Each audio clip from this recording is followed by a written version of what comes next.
LOCKBEARD PHENOMENA, episode 18, Gentle Giant. Is it November 13th, 2021? Thanks for dropping by, everybody. Thanks. I see Scotty was here pretty early. Mr. Lee, 3PO, Lester, welcome to you guys. Uncle Bones is here. Judy, good evening to you too. Let's see who else is here.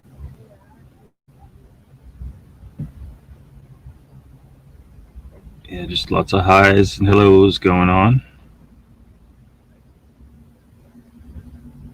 Jen's here. Welcome. Everybody had a good week.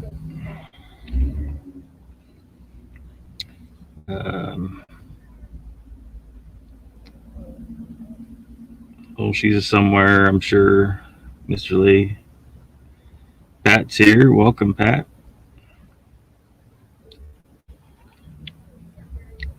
Yeah, I'm sure she's around somewhere, Mr. Lee.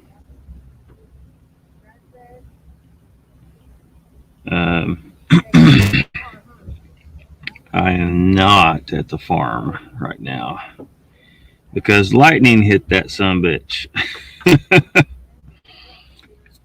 So the internet's down out there. So I'm at somewhere in town. I can go say where. Soaking up some Wi-Fi.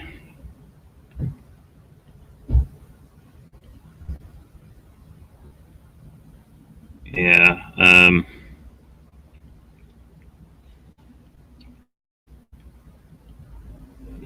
I guess.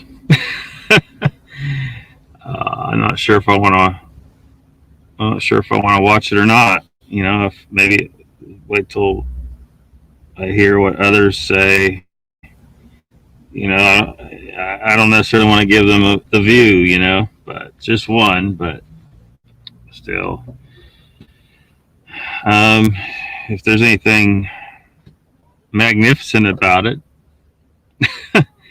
you know, but man, I don't know.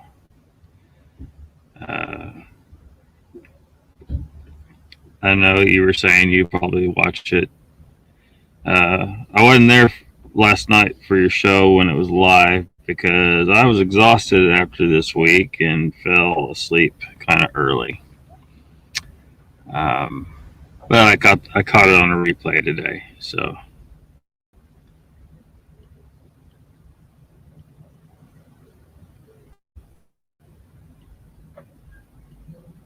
It's coming, says Mr. Lee. Sandra Piper's here. Welcome. I must watch. Why must I watch? Why do I need to see that? Uncle Bone says I'm not in the club. Can't see it yet. Yeah, it's kind of part of the problem.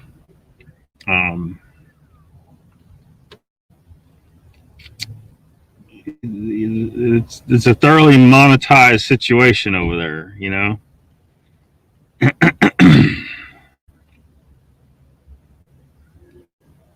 It's one thing to be monetized; it's another thing to start excluding some of your viewers.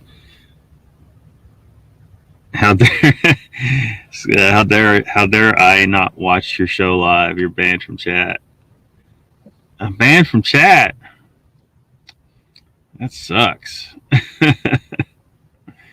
How am I supposed to roll in there and say porcupine? Jen says, Uncle Bones, I think tonight is for us non-pairs. Yeah, that was my understanding.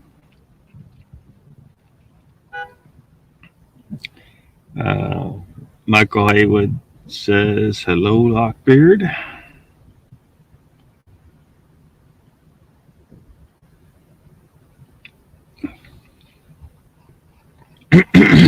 So,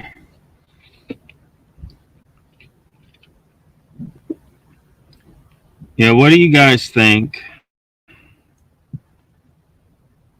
Based on what and it's you gotta really ask yourself, what do I actually know? People aren't going out in the woods and just getting slaughtered. you know, um, I've wandered the woods even when I was a little kid. By myself. Anything, anything could have. If there was something out there that was going to nab me, it would have nabbed me, right? Um,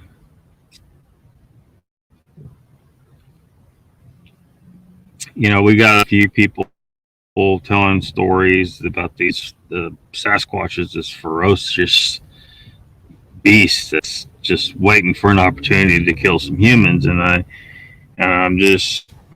I'm starting to think that when someone starts telling a story that they're just bloodthirsty demon creatures, that we can kind of dismiss that story right away, because it doesn't fit with the we're not seeing that. We're not seeing people just getting slaughtered left and right, and if that was happening, we would probably all know about it, right? Because the authorities would be having to deal with it, and it'd just be a big mess.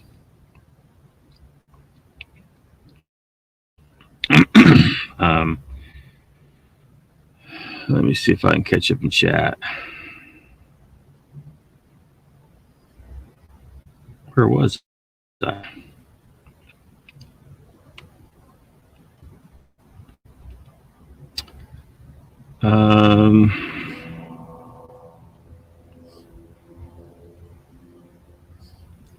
Saw somebody else came in here. Who's a case in point, really. Joe's story, where he disturbed, apparently disturbed the hunt for a Bigfoot, and that Bigfoot possibly irritated. I think he probably would have been irritated, but did he take out Joe? No, he didn't take out Joe. He was obviously hungry. He was looking for food. And on top of that, Joe disturbed his hunt. He didn't eat Joe. So I think I lean more towards they're generally just a people out in the woods. They're just, they don't really want to hurt us for the most part. You get like the Gary Johnson's coming in here saying, some kind of demon beast thing out there from, some kind of, I don't know, fallen angel or demonic kind of thing. I'm not buying it. Where are you getting this? It just doesn't seem to hold up with what we can actually, it's really a non-observance. We're not observing people getting slaughtered all the time. But, that's not really evidence of shit. It's just, where's the evidence that people are getting killed, or that these things are bloodthirsty animals out there looking to take out humans all the time? Pat says, I know this. There is zero evidence they have hurt or killed anyone. Yeah, exactly. And now, so we don't got evidence that they're bloodthirsty animals.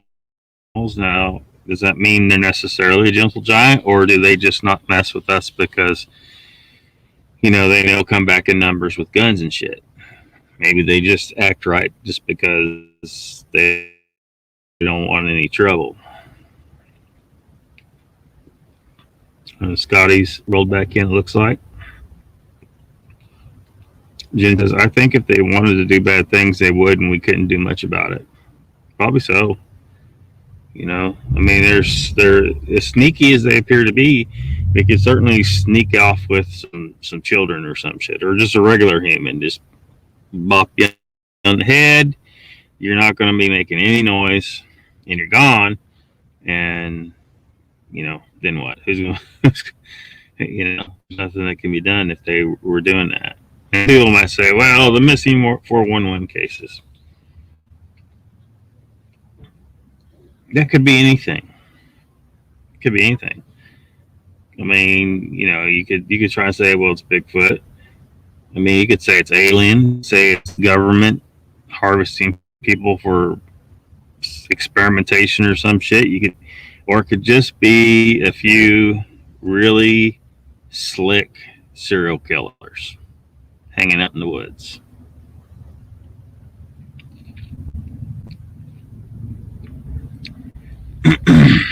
Yeah, actually, if they would draw too much attention to themselves if they hurt a human. I definitely think that would be a concern for them, but it's just that, how do we know whether that's the only reason they're playing nice, or if they really are a peaceful people living in the woods?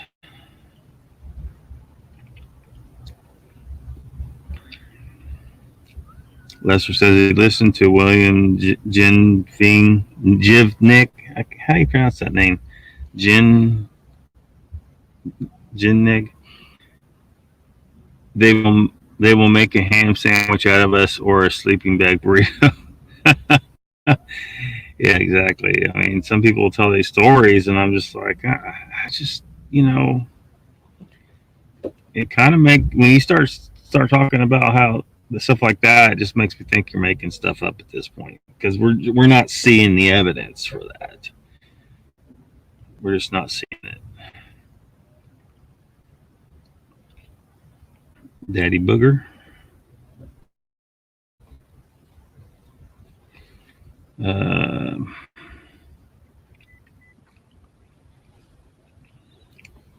Mr. Lee says, killing a human, different story. They could eat the evidence, no problem.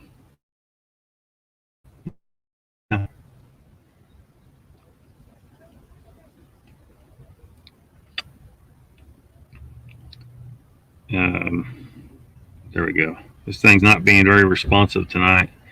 I don't know if it's the Wi-Fi or not, but so Joe says that, yes, it happened. I have no proof, so it's a story. Yeah, I mean, yeah, but I mean, that's not the point I was trying to make from that. I'm just saying that, if we assume your story's true, and it happened exactly the way you described, it's like most stories. Most stories is people see the thing, and sometimes the thing's irritated with them, but it doesn't kill them, and they come back to tell the story. So, these people that claim that they're these violent, bloodthirsty things out there. I'm just thinking maybe we can look at it from the perspective that, since we see no evidence for it, once someone starts, that's part of their narrative, that is a real good indication we can dismiss their story. Whereas your story fits with, the majority of stories, and, and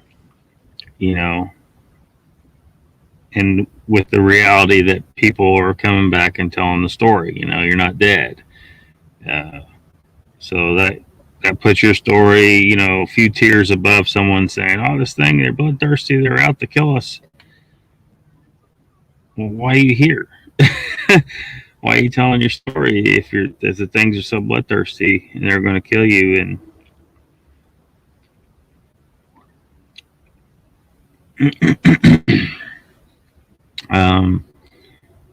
Pat says, hey, Western and surrounding area Sasquatch investigation group, friends, organization, and Bigfoot. And Mr. Lee's been laying a little bit low.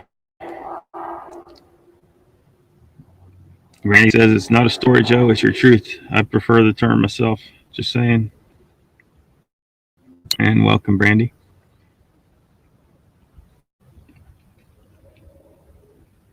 Hey, you back?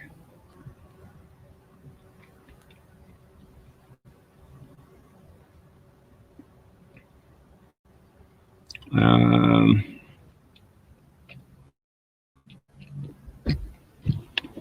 some evidence that we've killed them. Well, I mean,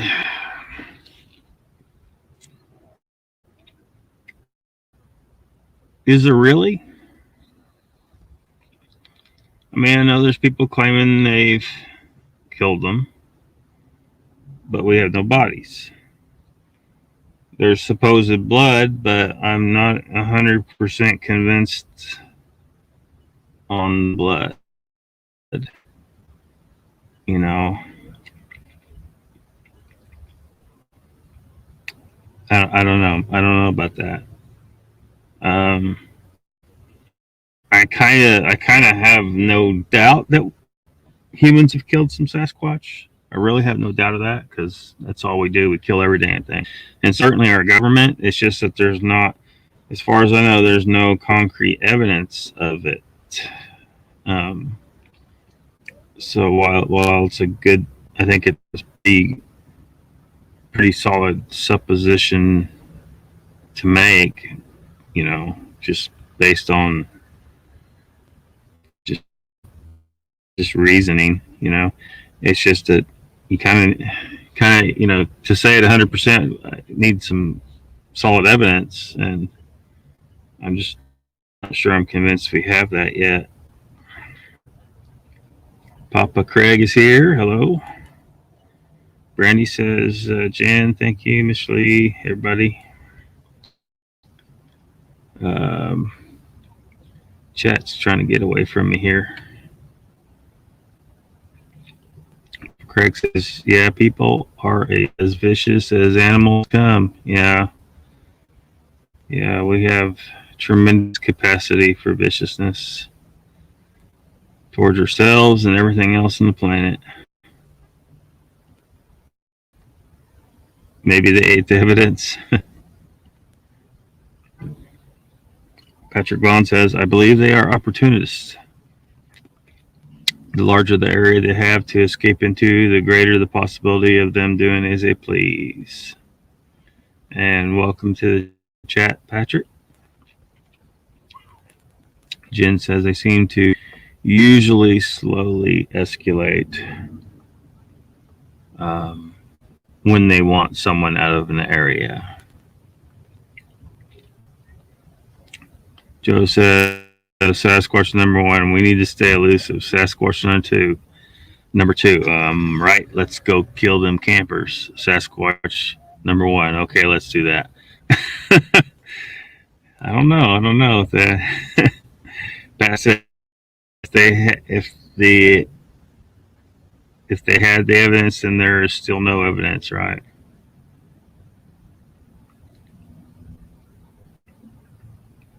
I'm not. I think we're missing a word there. Bat Mom's here. Welcome. Bob Craig says, I have no idea. I'm sure I've really pissed them off, and they've had every chance to get me, and they haven't. Yeah. And there you go. I mean, we got people going in there in the woods all the time, purposely fiddling with them, you know. And they come back time after time. they hate the evidence.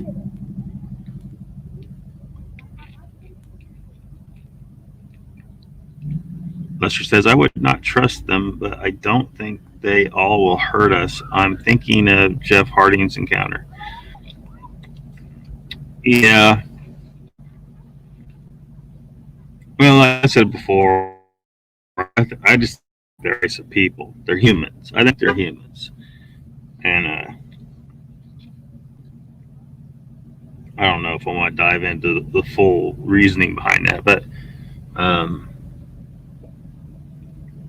and as humans, they're going to have a few a few criminals just like we do. We have a few bad apples who will do bad shit no matter what the consequences of that bad shit is.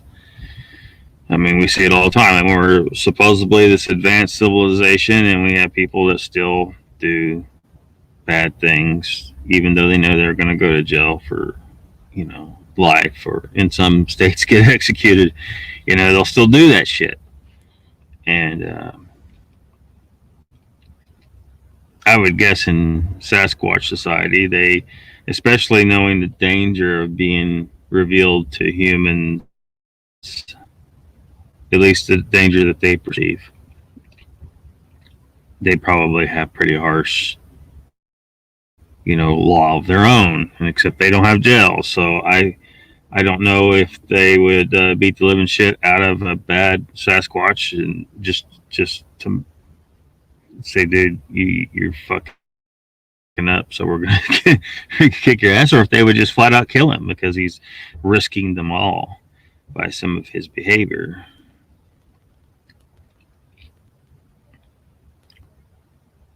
Just need to make the name longer. Yeah, he did pretty long there. Bat Mom's listening. Good deal, Bat Mom. Thanks for dropping in.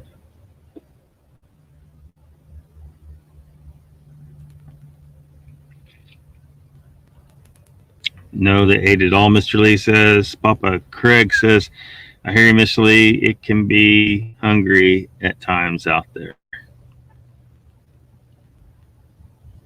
Pat says, okay, chat. They ate the evidence is not evidence.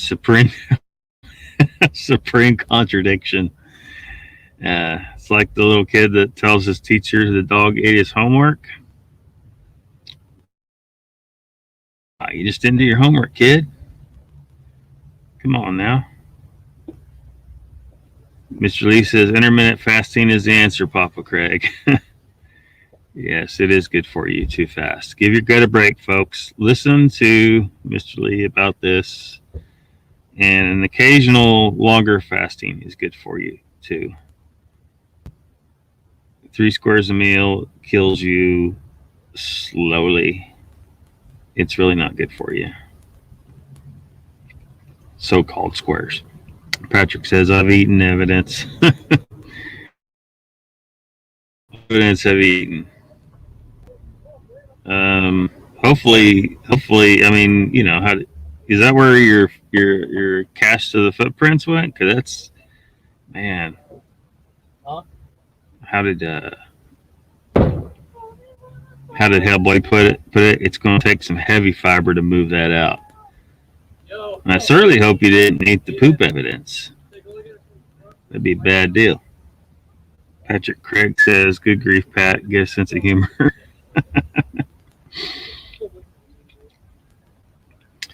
Pat says, Papa Craig, I do. Text loses context.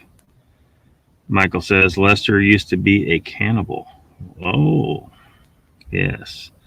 Papa Craig says, I jokes, Pat. We knew we were making a supreme contradiction when we said it.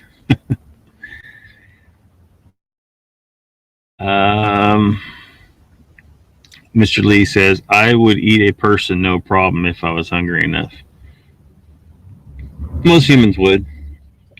Humans have practiced cannibalism so much in our past, and there's just so much evidence of it, and it continues today very minimally now because Western civilizations tried to impose their way on some of the tribal groups that still, believe that you should, and in some cases it's in kind of in a religious belief for them, and that I firmly believe it's part of our evolution that we're designed to be partially cannibalistic, like many species are partially cannibalistic.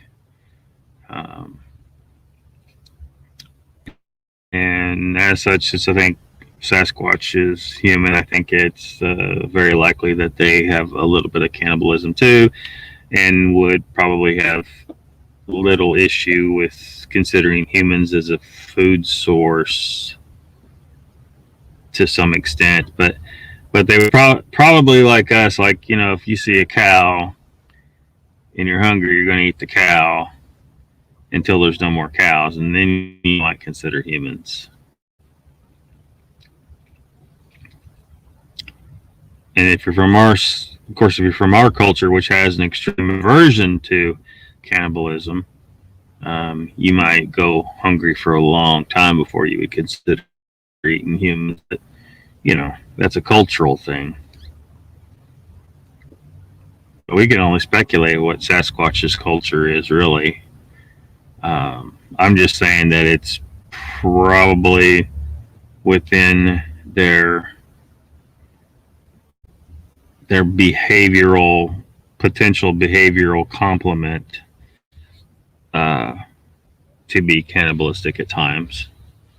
So I wouldn't be surprised if we one day found out that they do cannibalize each other on occasion, and therefore we would also be on the menu in that case. But they don't appear to be eating us all the time, so either it's a cultural thing.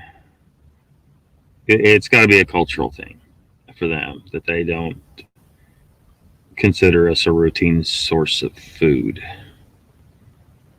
I don't think it's something that they, in their evolution, that they're not geared to eating humans. I think it's probably a cultural thing, because we would be just an easy and plentiful source of food if they were okay with just eating people all the time. Patrick says Whiny Big is overcompensating for something. Joe says, I tend to agree with Vaughn. When you are evaluated to pose no threat, they will ignore you and not come near you. Lester says, Michael, I do have a comeback, but not for this channel. See you on Hiveless B. You can say what you want, Lester. I don't care. You know, as long as you're not trolling people. And Squatch Talk says, what the fuck is going there around you? I am in a very busy parking lot right now. I'm not on the farm.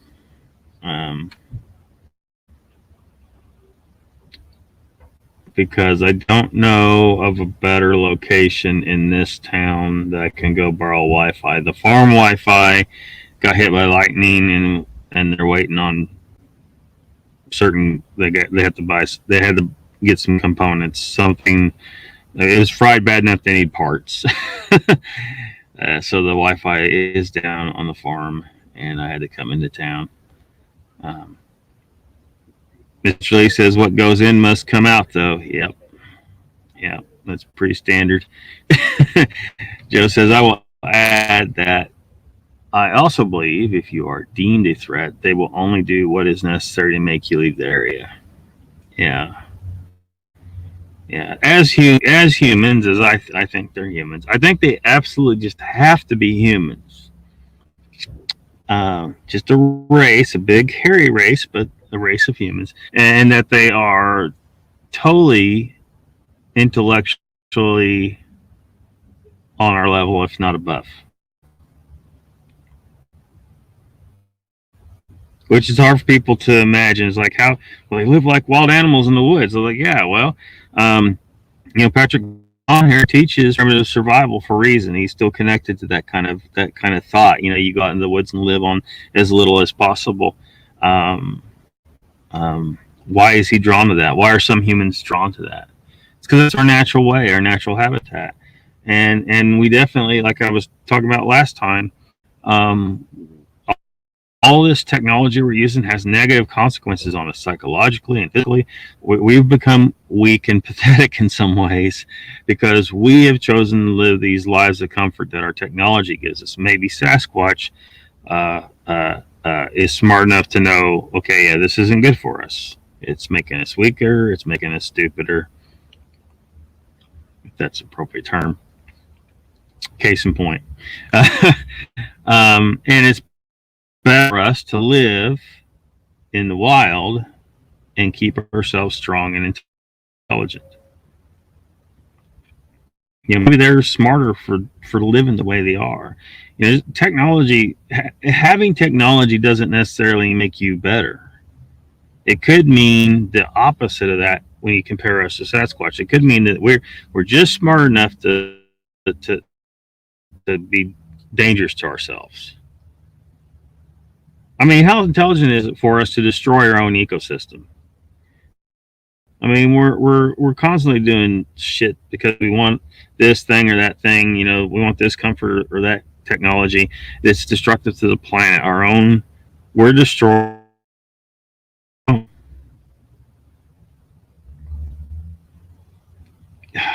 You know, how freaking smart do we think we really are here? Let's see.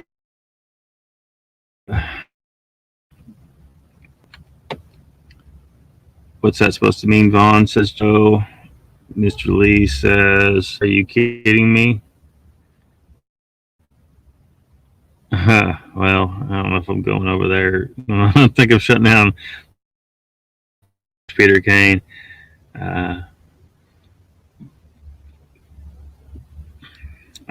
Papa Craig says, "I think I know the answer to that."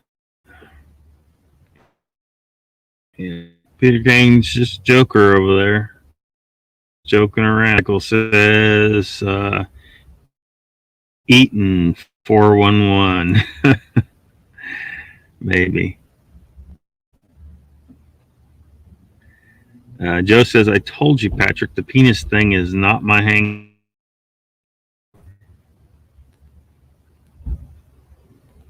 Now, I commented in that chat y'all were talking. It was a couple days ago. Um, dildo on Amazon. I apologize ahead of time.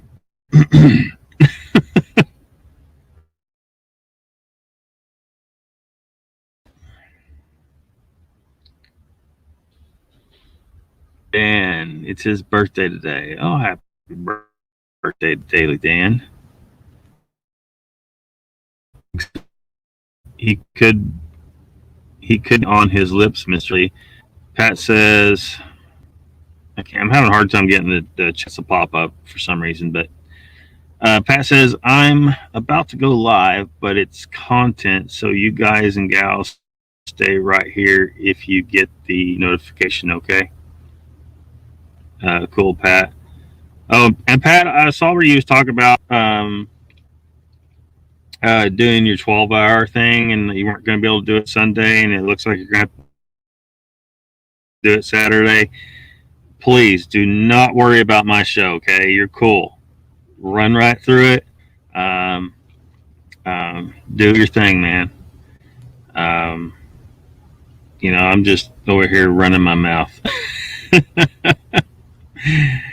uh, a lot of people I notice have been, they'll be like kind of watching two shows at the same time, like jumping back and forth. So, whatever. Mr. Lee says gluttony is what it is. What it is, Lockbeard. We are stupid humans. Yeah. Yeah.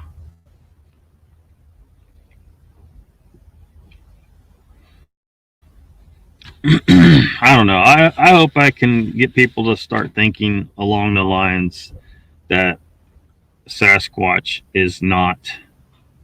Because most people are assuming, even if they are thinking they're a type of people, they're not thinking of them as one, being human, and two, actually being more intelligent than we are.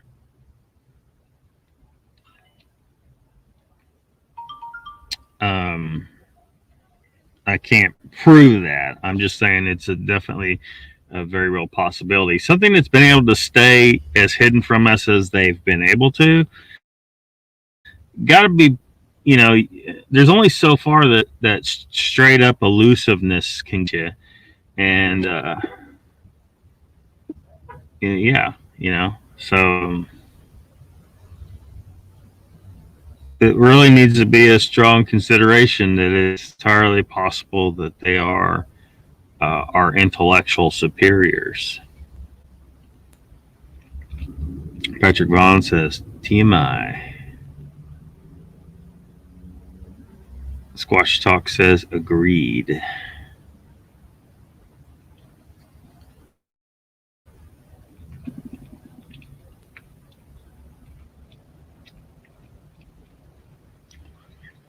Lester says, Mr. Lee, it's tradition. The fat chief always gets the hot girls.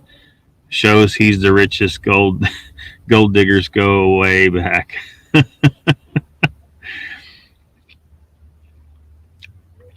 Yeah.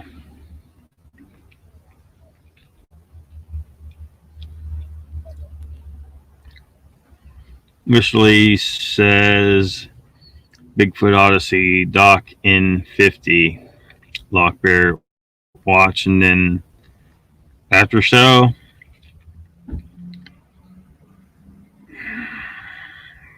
How long is this thing?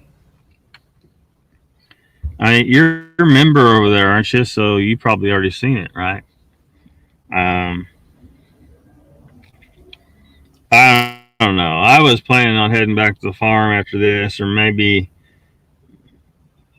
I don't know. Maybe hang around as long as I got some battery life on the laptop. I'm no longer plugging this stupid thing into the cigarette lighter anymore, because I definitely think that constantly doing that was, just putting just strain on my battery. So I stopped doing that and have gone with I don't know, this kind of thing. So I got it plugged in right now. You've probably seen these stupid things at Walmart. Like, I don't know, it's like $10. Anyway, gives me a lot more life, so I can run the computer quite a while longer. So I just charge up everything when I'm plugged in the shore, but I can't plug in the shore in a place like this. So I'll probably hang around here until I'm getting my battery's starting to get low, and then I'll head back to the farm because I can plug in the shore there. I don't know. I don't know if I'll be able to do like an after show, Mr. Lee. I just I don't even know if I want to watch. I'll give it some thought. Joe says, well, I don't know what the hell they are, except they appear to be an upright walking relic hominid of some sort, and I know what only one of them looks like. Yeah. Yeah. Well,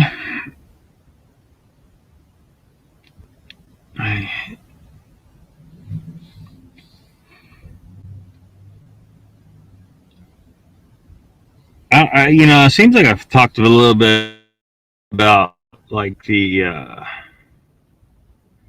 implications of them being clearly hominid and upright is how closely related they have to be to us. Of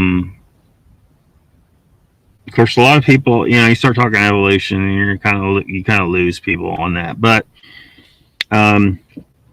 and then you got problems with if someone is very, very well versed in anthropology. They're thinking of all these so-called precursor hominids to us as separate species, instead of as the same species as us, just that has changed, over the last few million years. And unfortunately, I can't really prove this without one day science obtaining DNA from, say, a Homo erectus and cloning an individual, and then Well, even just having the DNA, they ought to be able to prove it is the same species as us. I think it is the same species as us. It's just our species change a little bit over time, but not the point that Homo erectus would be if it popped up today in that form it was long ago. It would still be able to breed with us, is what I'm saying. I'm saying the speciation event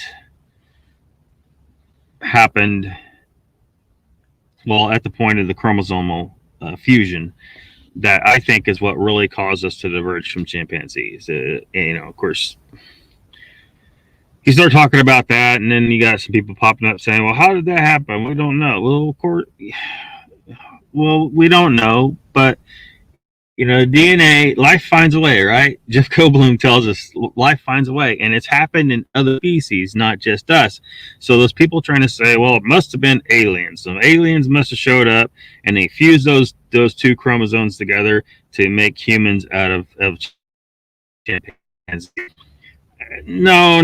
Stop. Why did they do it to the other species? I can't remember which other ones there was. I think one of them was like a llama or something.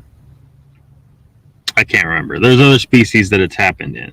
So that pretty much tells us that it's something that can occur. A chromosomal fusion can occur. And when it does, that's almost certainly going to be a point of speciation where one population becomes two that can't really interbreed anymore.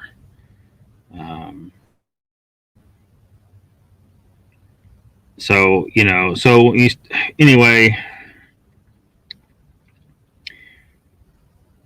so when you talk about what's a set of circumstances that takes something like that's similar to a chimpanzee and turns it into something like us, like Pat's always mentioning the hooded nose that Sasquatch appears to have, the upright stance that Sasquatch appears to have, the shape of the foot is like ours.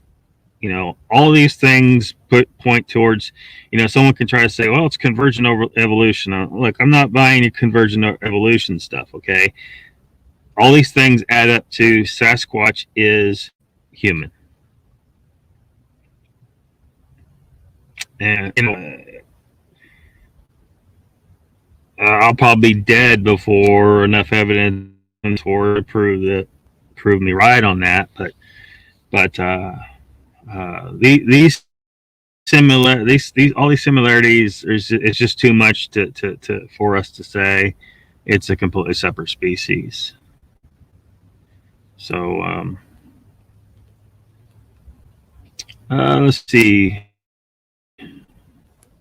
Jen says maybe they're not elusive, they just don't want to catch our type of stupid. Could be, Jen. You're not a member, Mr. Lee? I thought you were a member over there. Papa Craig says, all right, Jen, that was a great one, and it's probably true. Bat Mom says, Lockbeard's moving on up with the plug. Moving on up with the plug? Am I? Oh, you're talking about the battery thing? I guess so. I should have done that a long time ago. Because I've had all kind I've run my battery down because I forgot to unplug that stupid thing, and just that's what I'm saying. It's just at this thing, if I forget to unplug it, at least I didn't run my van battery down, right? And it's kind of my power plant for my house there, so I can't be running that down.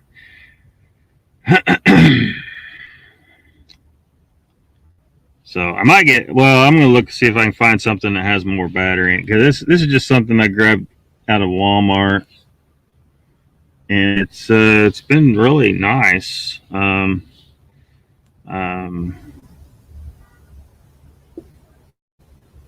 It's really kind of solved my electrical issue with plugging into the cigarette lighter in here I should have never done that. I should have just got one of these things to start with, but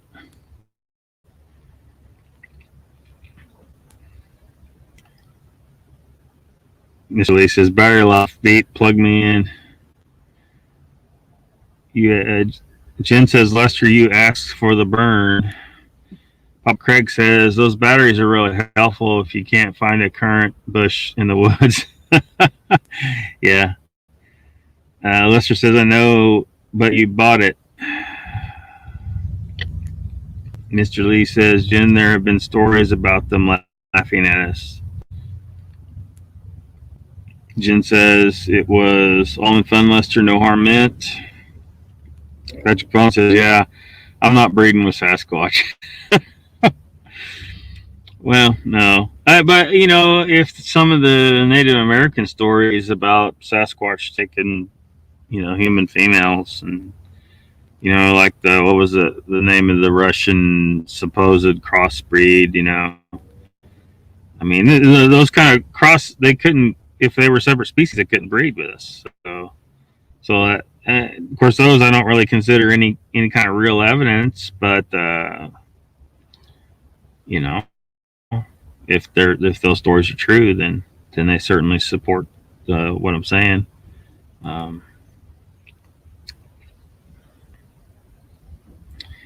Joe says, I suspect they belong to the Homo genus, but I have no data to confirm that. Yeah, we don't really have it. Like now, if you believe the blood, the Ketchum study DNA and all, which I don't know. It sounds like there may be some issues with that, but if that was real and they did discover that there was,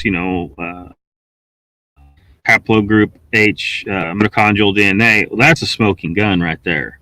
Smoking gun. They're straight up human if they have haplogroup H, because not only is it a smoking gun that they're human, it's a smoking gun that they've been breeding with Caucasians and Asians and Middle Eastern. I can't remember the exact region where haplogroup H originated, but I think it's like 20 to 25,000 year old mitochondrial DNA that since this DNA has existed. So that would if that study and that finding is true, it proves they've been breeding with us at least as recently as 20,000 years ago, which means they are definitely human. But man, we need some more blood. we need some more solid evidence, because I think I'll be proven right, but it just may not be in my life. Lester says, I know I'm joking. I felt the love.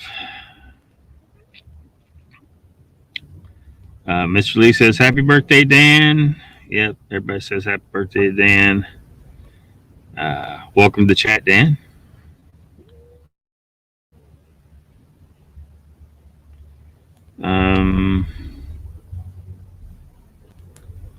He says, thanks, I've been listening for a while. 56. Danny is 66. 8 years older than Mr. Lee 3PO.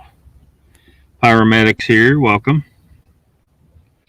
Happy birthday, Dan. Listen to Toby Keith's Don't Let the Old Man In and find the backstory about Clint Eastwood and him. Patrick Vaughn says, their feet are different than ours. A study was done considering humans to have metatarsal breaks, but we don't. The criteria was about a certain middle foot pressure, not an actual break. Yeah. There are some humans that have it.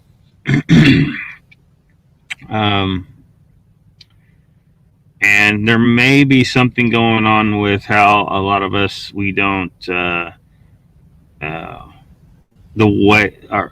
what we do in our daily lives anymore. Like, we don't run around barefoot hardly and stuff like that. But there's certain groups in the world that have far more midfoot flexibility. I can't remember the name. There was a study I was looking at some time back that talked about that. So, and even so, like, a race, even as a race of humans, uh, they do have some pretty significant differences from us as well, in their size and their hairiness. So we would expect to be some differences in the foot, but in general, that foot shape is definitely within, close enough to what a normal human's looks like that I think we can call it human. But the humans with the midfoot flexibility, uh, is definitely something that maybe Meldrum is looked at that and is aware of that. I would hope that he is, but yeah, I just don't think the differences are great enough to be for us to be able to say definitively this is a totally different species. Um, because I mean we can see, amongst different breeds of different things, differences equally as great. I mean, look at dogs. Um, if you were to show a picture of a Chihuahua and a Saint Bernard to someone who had never heard of them before, never heard of dogs before, they'd be like, "These things cannot be the same animal," but they can. They are totally genetically compatible. Their differences in size is a far greater difference than Sasquatch compared to human. Now that being said, I don't think a female Chihuahua would survive the breeding process, but they're still genetically compatible. So the things to consider. The differences we see in what the footprints at least show us in Sasquatch foot morphology is not as great as differences in morphology we see in other things that are still the same species. And their large toes different slightly. Yeah, yeah. It's I'm certainly not disputing there are some differences, um, but it's still what I'm saying is it's still close enough to what humans are that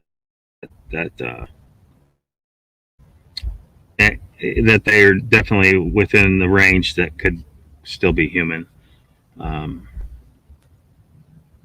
Jen says, I have a solar powered battery thingy for my phone. Yeah, I also have a solar panel up here, so I can charge any of this stuff on the solar panel if I need to. Um, I'm not in much of a habit of using it, but I got it. So usually I just charge anything when I got shore power. That's just kind of like if I'm in a pinch, really. Papa Craig says, yep, Jen, worth putting in the pack if you're going to have service up there.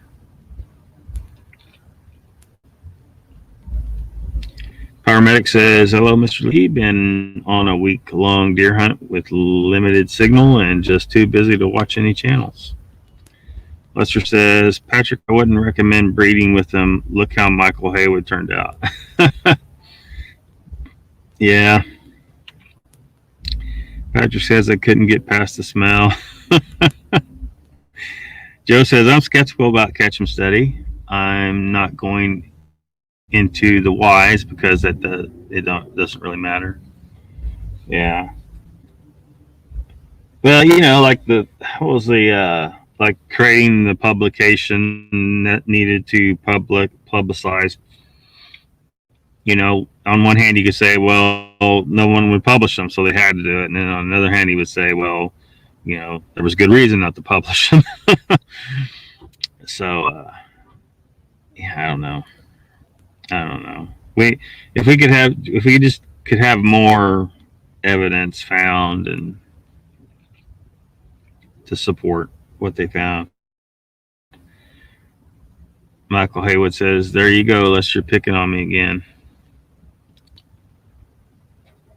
Papa Craig says, "If I want these labs to quit climbing in my lap, I guess I'll have to feed them."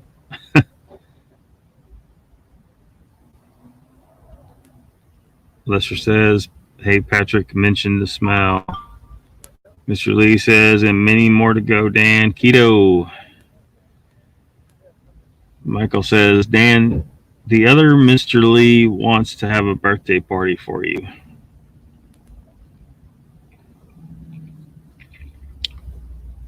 Mr. Lee says, "Steve Ishdahl calls him Meldum."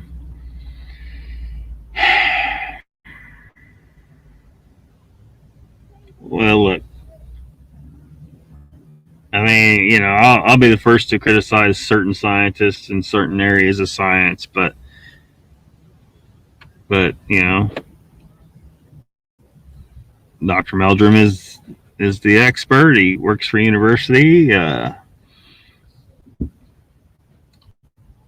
So until we can really find reason to question him, I think he's probably, you know, we should at least take notice. And Steve Ishdahl, I mean, I'm sure he's a fine hunting guide.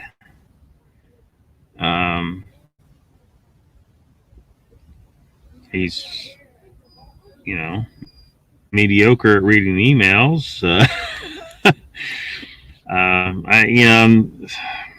His opinion on Meldrum is just of no significance.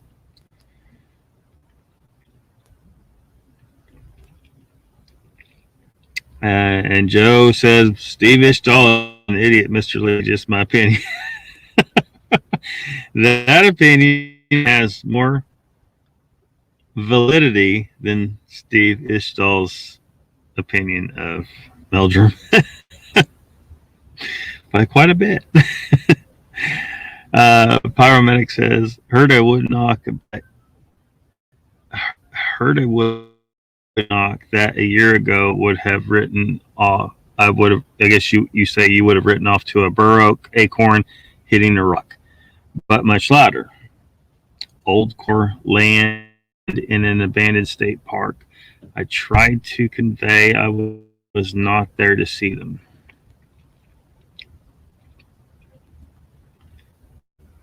Michael says, "Lester has made me feel bad about myself." Oh, Lester? Lester says, "Keep the shaving up, baby booger." "Lester is a meanie poo-poo head, Michael," says Joe. Mr. Lee says,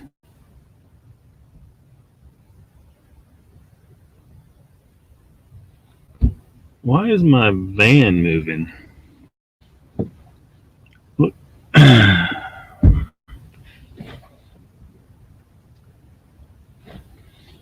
You know, people in Walmart. Damn it, I gave away my location. Mr. Lee says, "Get over it. Quick, sharp, Michael Haywoods." Sanders laughing at you guys. Michael says, "Just because I use baloney for a washcloth is no reason to pick on me, Lester." Damn. Mr. Lee says, "You must have an after show, Lockbeard." Why must I have an after show?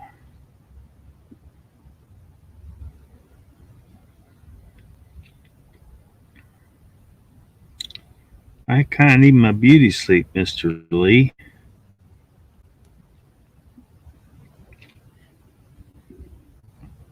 Lester says, "Quack, Yellowstone is blowing run." Is it? Joe says, "If the van is a rockin', don't come a knockin'." I think somebody bumped into my van when they were loading their car up or something.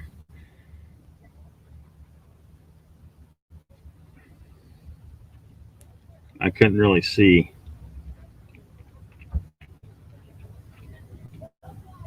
And Papa Craig says, "Bigfoot is pushing Lockbeard's van."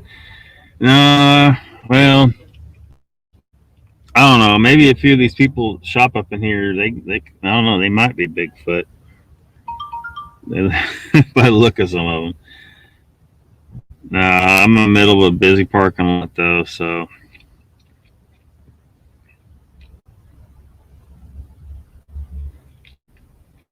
man, I've had people in the past because I used to use Walmart for Wi-Fi a lot and overnight camping and stuff because they don't care if you camp out at Walmart.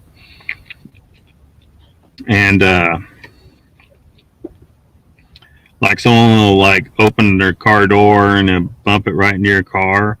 They'll look you right in the eye and just not even apologize. Um, also I don't like people not putting their carts up because spend enough time, maybe in states with not as much wind as Oklahoma, it's not an issue, but someone will leave the damn car and then they'll drive away, and then later on the wind to pick up and get that cart to roll, and then it'll roll and run into someone's car. You should always put your carts away, people. Jen says, Michael, move a few seats away from Lester. You two need separated. Mr. Lee says, you're beautiful enough. Oh, thank you, Mr. Lee. Lester says, Jen, you started it at the roast last night. I guess y'all had a roast somewhere. Michael says, Jen, I can't be far from Lester and be happy. Oh.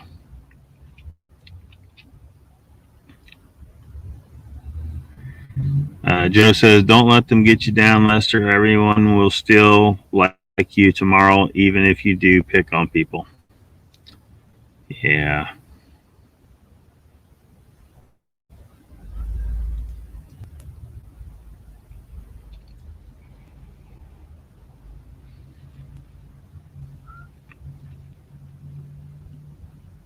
Yep.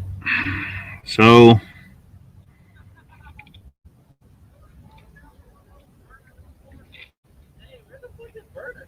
yeah. That's all where Pat was mentioning, the nose having to do with water. And that's, well, the water, like I've talked about the nature of humans before.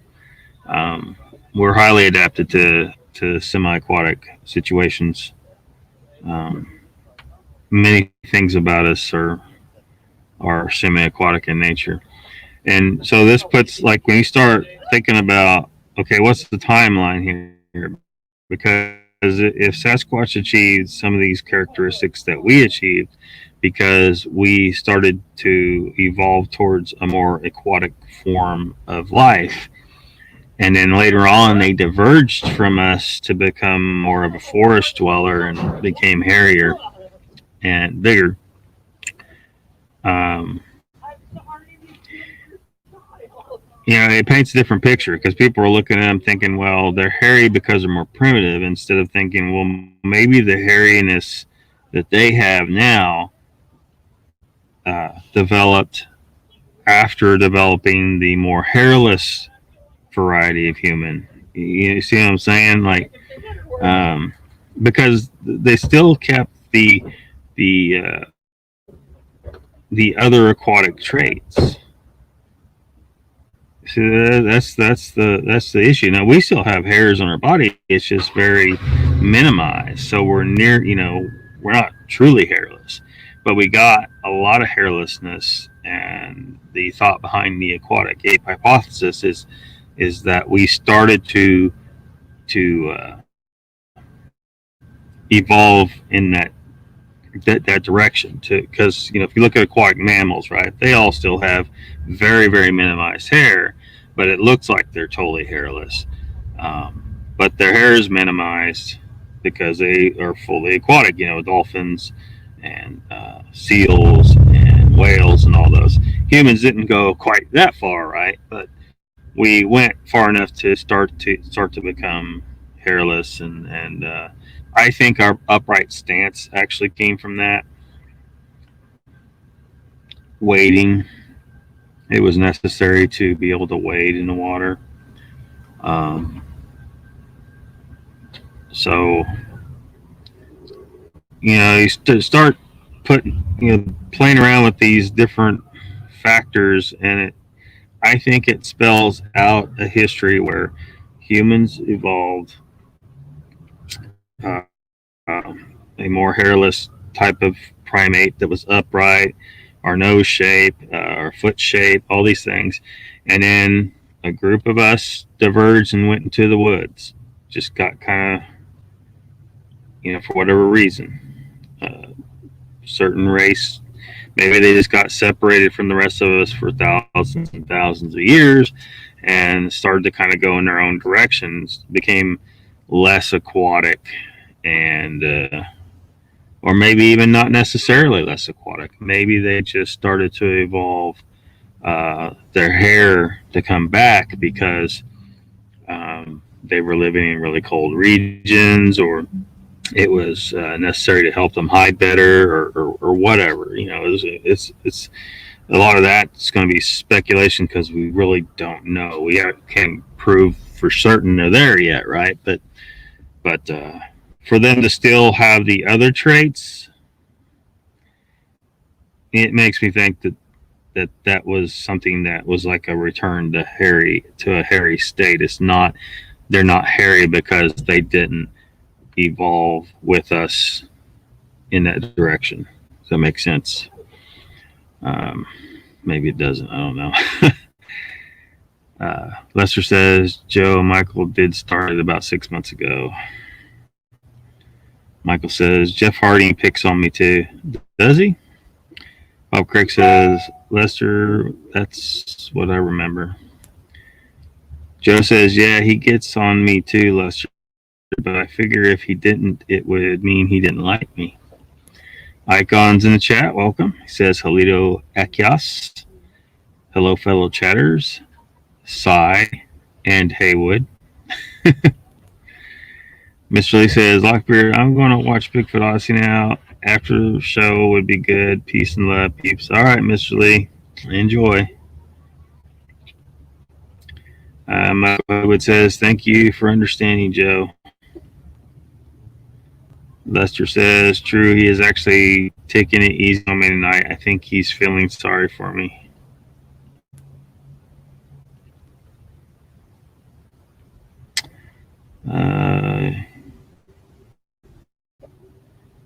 Mr. Lee, Icon, he's going to go watch 168.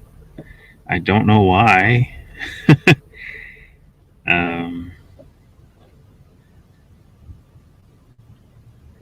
Yeah.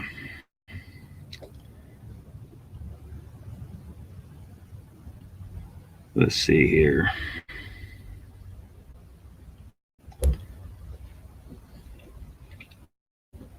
Icon saying hello to everybody.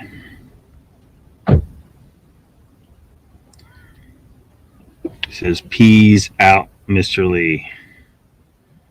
Michael says, the night is young, Miss Lester.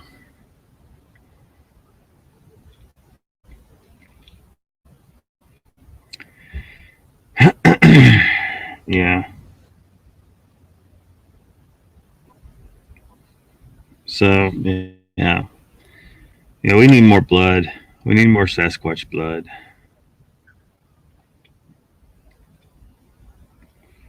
I hope nobody hurts one. But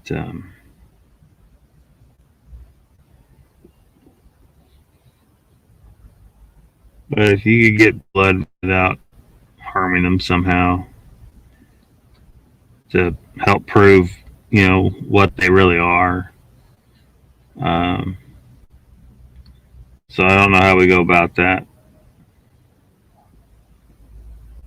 Because it sounds like the methods people have used have been something that was harmful to them. And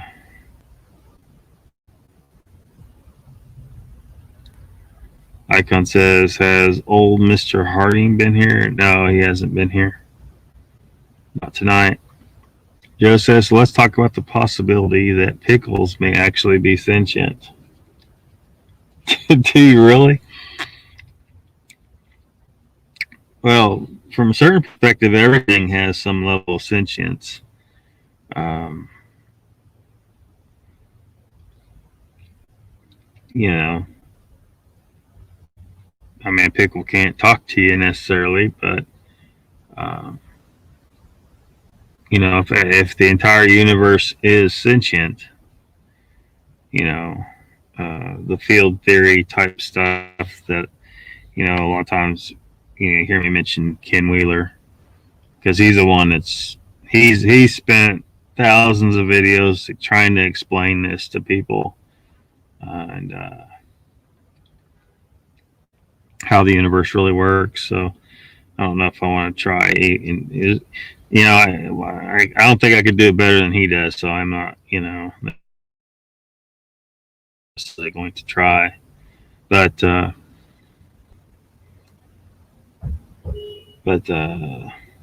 mean, basically, what it is the ether is real, right? And every time mainstream science, gets data that indicates this, they because they're stuck in this they're on the wrong track, right? But they're invested in that track. They're on that train, and they don't want to stop the train and back up and start over and get on the right track. So they keep trying to support what they've built this house of bullshit, and they keep trying to like make things fit the narrative that they've come up with. You know, I don't know if it's just egos or if there's really a conspiracy to hide the truth about how the universe works, or I don't know why they can't just go back to look. Their science, I mean, their observations are showing the ether exists. There is a substrate behind the universe. But instead, they come up with bullshit like space time because they couldn't deny some of these observations. So they go space time, quantum foam, and they're calling shit particles that ain't really particles. They've never observed anything that proves any of this shit's a particle. And then when they did have like the double slit experiment, and they were like, okay, we're gonna find out if this bitch is a particle or a wave. But then they get results depending on whether you're observing it of particle and results of wave from the same thing, right? And they're like, instead of saying, okay, there was something wrong with our original presumptions that it has to be either a particle or a wave, and they just threw their hands up and said, no, it must be both. No, it can't be both, you dumbasses. It can't be both. And I mean, for starters, you're trying to say that a wave is a fucking thing. A wave is not a fucking thing. One of the funniest things I've seen Ken do on his channel was he was talking about that. He's like, what's this? A wave? No, it's my fucking hand. I'm waving my hand. It's my fucking hand. A wave is what something does. It isn't what it is. And they try to say that certain things are waves. So we're getting way off track. But basically, what all this is relating to is that the universe is sentient itself. So everything in it has some degree of sentience, right? Can't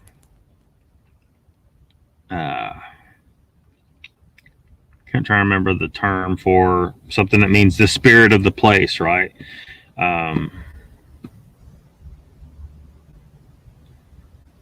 That everything has spirit to it. Like some people believe, like the trees have a spirit to them, the rocks have a spirit to it. Well, the spirit, it's an unfortunate term, right? Because those of us who are atheists are like, well, what the fuck? I don't believe in spirits, as far as the magical thing. But I'm talking about the thing that can be explained just fine with field theory, with the recognition that the ether exists. It's just fine. It just has to do with the actual, basically the consciousness of the universe. it permeates everything. So that, it's just that everything in it has some degree of sentience to it in that regard, and it's just that not everything is got the equipment to talk to you, and all that. But we just happen to be able to be designed in such a way that we can do that.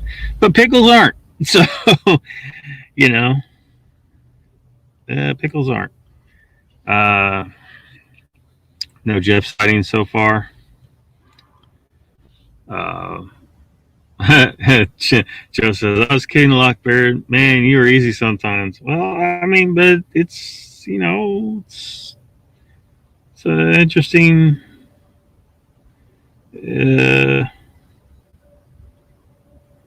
it's an interesting, thought process. I mean, if we start recognizing that aspect of how the universe really works, then we might be able to understand a lot more things a lot better. Um, so Icon says thanks. I have to keep my eyes peeled. Joe says, I love how you could take anything, turn it into a topic discussion. Yeah. Lester says the ones in jars with no oxygen or the free range pickles. Timmy's dropped in. Welcome. Timmy says, I was so scared I almost didn't get into chat. You are just too hot these days. People serving papers on you. You have to be a nervous wreck. It's yeah, it is what it is, man. Uh, Lockbeard's fine. Papa Craig says, I think they can talk before. I think they could talk before they got in such a pickle. Oh gosh.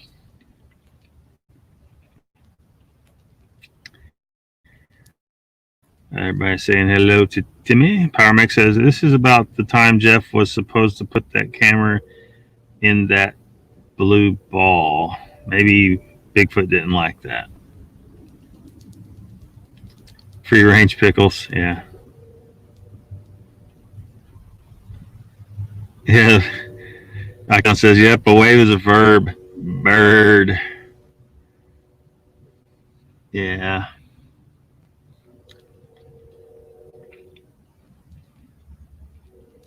Lester says, Pyro, that's on a Friday, and we saw him last night.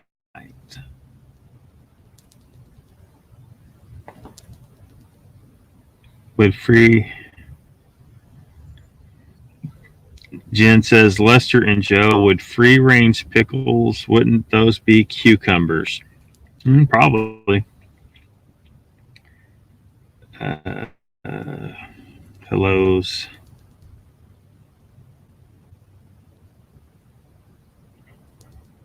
Tim Boy says, sounds like Scientology. Lester says, Jen's so analytical. Tim Boy says, Pyro, what is going on?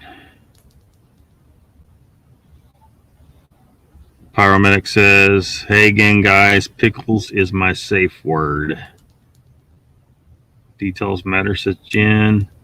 Papa Craig says, to quote, Rock Cod Lockhart, that's when I first saw the wave. 80, 90, 100 foot tall. There was nothing we could do.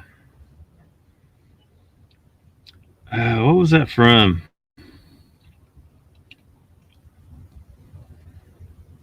Are you talking about something? Isn't it from a movie?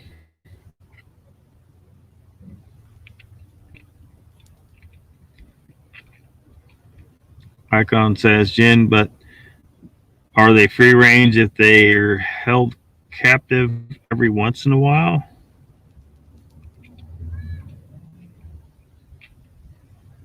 Pyro says, Jeff is MIA tonight, Tim.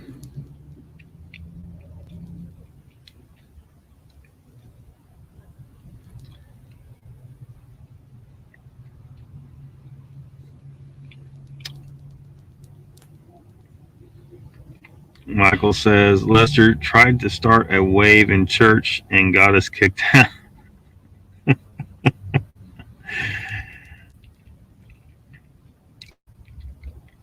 Why would that get you kicked out? Papa Craig says I was talking about real Alaskan fishermen. Oh, is that what that's from? Huh.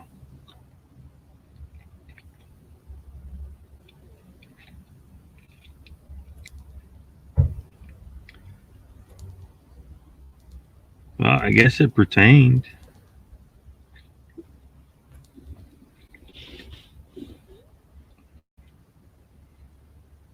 Oh man, too many people around here. Rather be on the farm, damn it.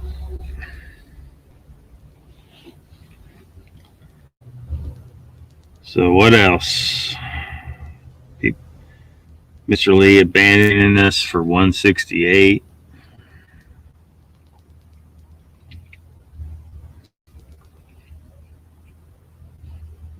Scotty says Mexican wave would have been awesome in church until it was the corpse's turn. Oh boy. Joe says, I got kicked out of church once, Michael, not going into why, but just know they frown on you drinking the holy water. Well, maybe maybe you're onto something. Well, I mean, you're definitely onto something because when I was talking about the like the flatworm thing and water experiments and stuff like that, I mean, basically proves if priests put good intentions into the water, right? Because everything's conscious. It's back to the pickle thing. The sentience is there. It's in the water. The water stores the information. I mean, we can look at it as spiritual and blessed and holy and all that stuff, but it's all about the interconnectivity of everything in the universe and the consciousness affecting things in the water. The molecule, the way it's designed, it's an antenna for consciousness. It stores information.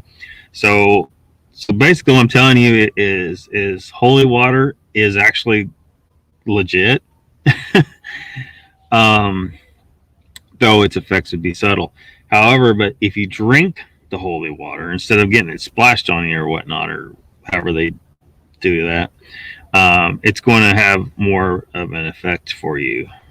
Although it's going to be something so subtle you may not notice, but it just depends. So you're definitely they just don't like you being way ahead of the curve, man. If the water has good intentions put into it, and that's something that's going to be of benefit to you, you're certainly better off drinking it than just getting it splashed on you. I mean, that's a very real thing. And there's science to support that. It's weird. It's crazy. It's like it forces people to rethink their understanding of the universe, but they should rethink their understanding of the universe because it doesn't operate the way most people believe. So you should definitely drink the holy water. Of course,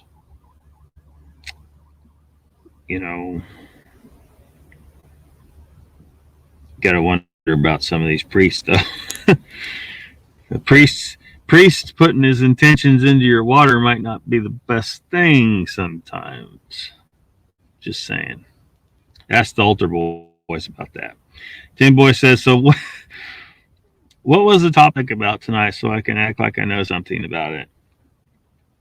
Is Sasquatch a gentle giant? Are they nice because that's just how they roll? Are they just behaving themselves because they're afraid of the repercussions of eating some people? Because I think we can call bullshit on people saying that like the Gary Johnsons out there saying that they're all these demons, spawns of hell, or whatever the hell crap he was saying. Bullshit he was trying to push.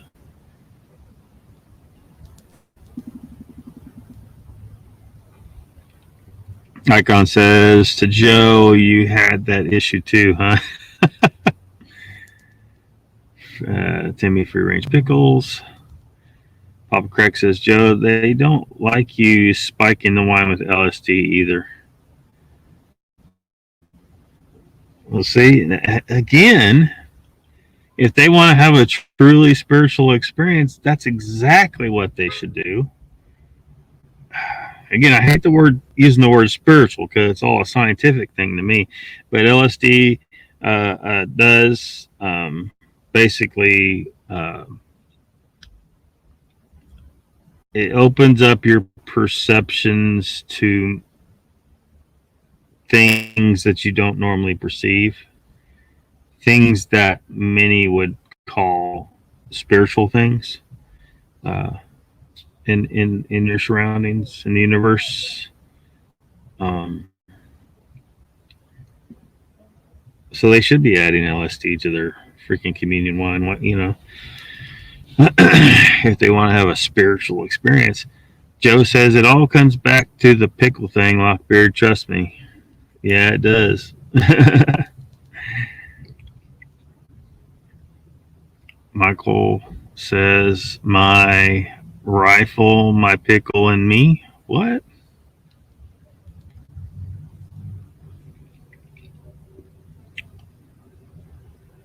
Lester says, I brought Nutella for the wafer. Pickles in Seinfeld. Timmy says, organic free range pickles or just regular free range pickles? Purple light in the canyon. I don't know what Michael's referring to there.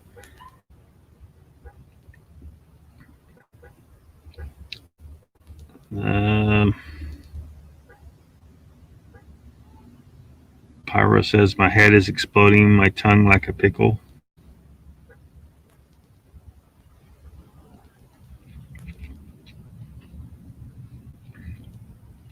Timmy Boy says, you can spike my water with LSD. In fact, I'll have a double.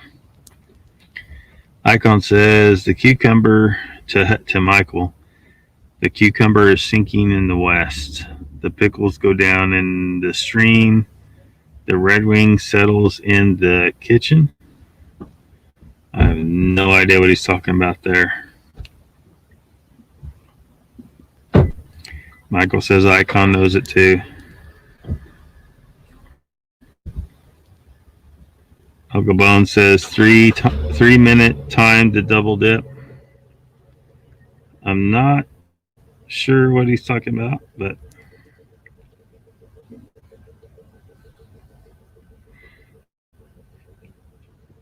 Icon says I'm a Dean O fan and Westerns.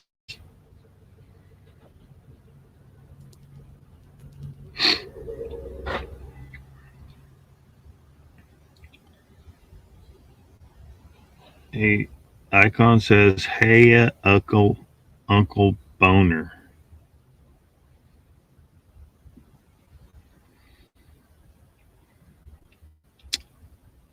Yeah, that's gotta be. There's gotta be some of that spillover from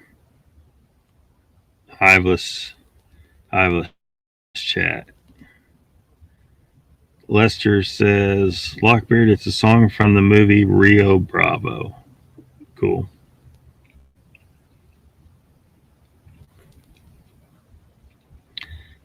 Papa Greg says, I hear you, Uncle Bones. 168 in 7 months. Yeah. It's probably going to be nothing groundbreaking. If there's anything that seems groundbreaking, I'm going to be suspicious of it. Just saying.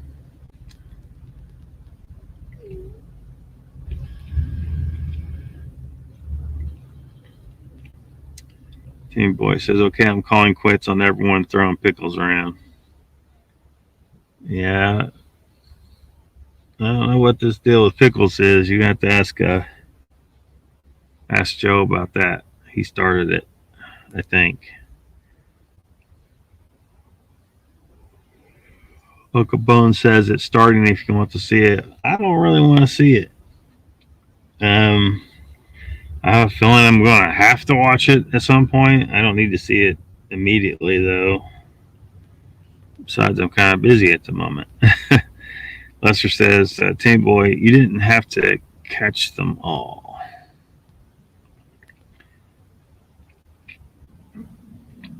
Pat says, I'll watch. I can't opine if I don't watch. Yeah. And, you know, I'm probably going to end up having to watch it myself. And,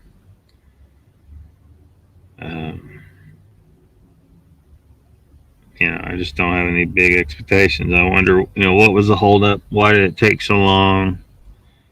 You know, was the reasoning behind it the real reasoning? And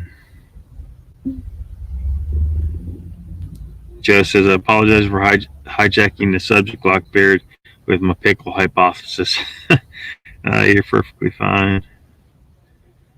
No worries. The pickle pertains, I think.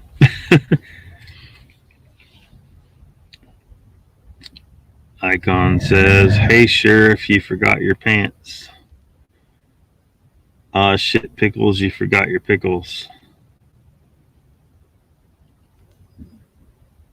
Papa Craig says, 1:15 to go. What's that mean, 1:15 to go? No comprende.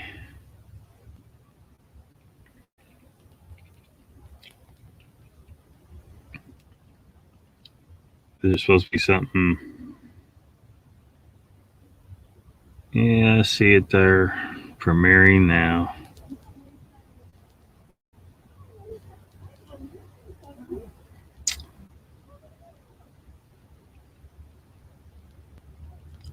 Tim Boy says it's going to be pareidolia and moving shadows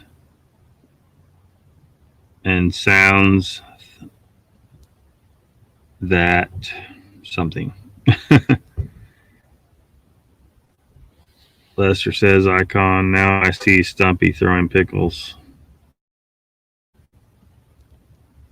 160. Yeah, I see it. It's coming on now.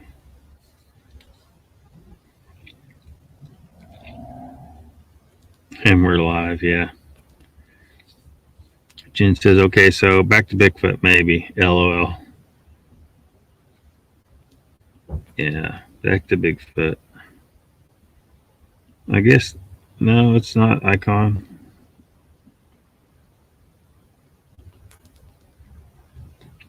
Joe says, I've been watching this channel called Aaron Raw. I think you would like him, Lockbeard. Yeah, I've seen him. Yep, I have. Michael says, it would have been something else if it wasn't the pickles. Don't feel guilty, Joe. Exploding pickles?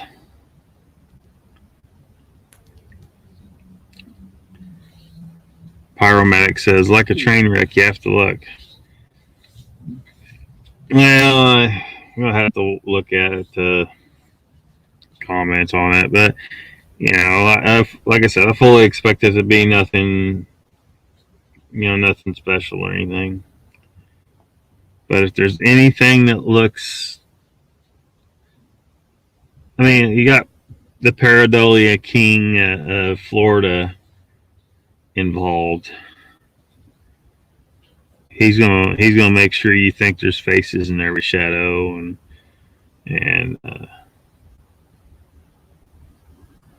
you know, he knows damn good and well that most of his, or maybe all his stuff is nothing.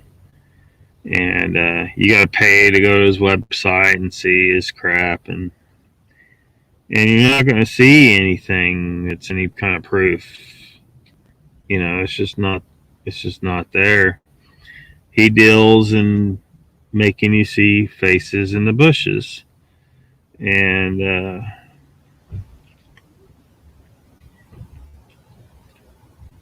it'd be to his benefit to make people believe there's really something out there, and I think that he's just the kind of person that it would not be um, beyond the possibility that he would be willing to fake something. I don't trust him. I don't trust him to be totally legit. So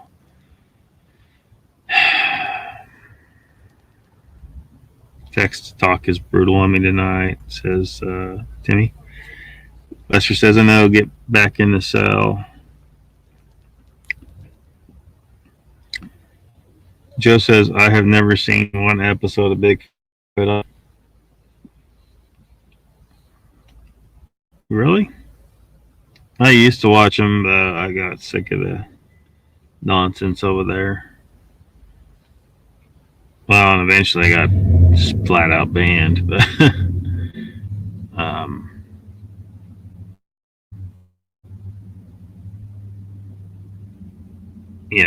you just can't you can't say just you can't question their guests, at least not too overtly. They'll ban you. Um, you can't cuss in the chat at all, but then Zasky can come on screen and drop F bombs, and they let that shit slide. Hypocrite. Carrie's a goddamn hypocrite. And then there's been some other shit, but Icon says, if I ever saw a man holding the bull by the pickle, you're it.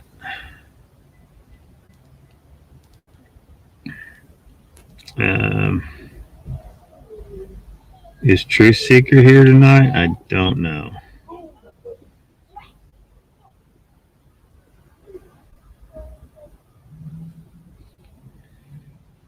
Michael says, never drink the milk of the bull pickle. Good advice. Timmy Boy says, Joe, you're lucky. Icon. But if you milk the bull, you'll have a friend for life, Michael. Joe says, Sasquatch is out there, but I don't expect people to take my word for it. Extraordinary claims require extraordinary evidence. Yeah. Hopefully we can get some evidence.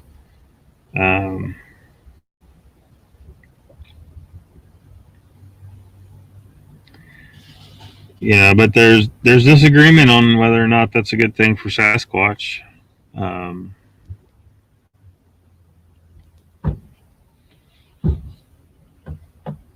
I'll lean towards yes, but I know others think it would be bad for them. I think it's going to be good and bad, because if it's revealed that they are, where people can't deny it anymore, right? There's adequate evidence. There's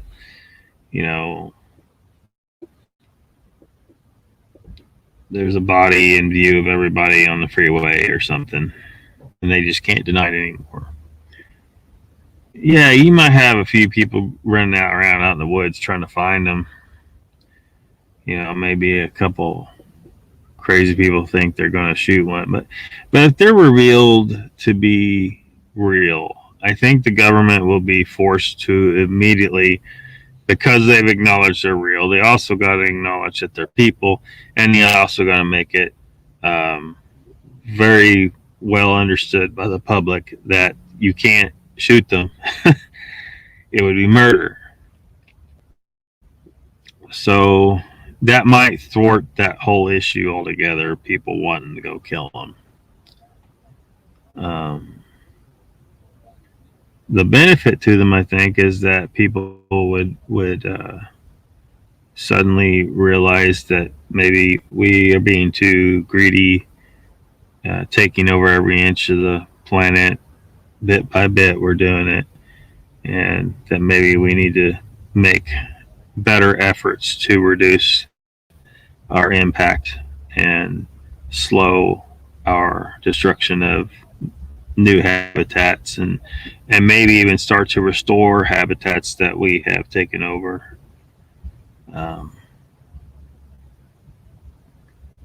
Because we're certainly not going in that direction at all now. Um, we're steadily creeping across the planet like a like a fungus, man. We're just destroying everything slowly but surely. Our environmental efforts are just completely inadequate.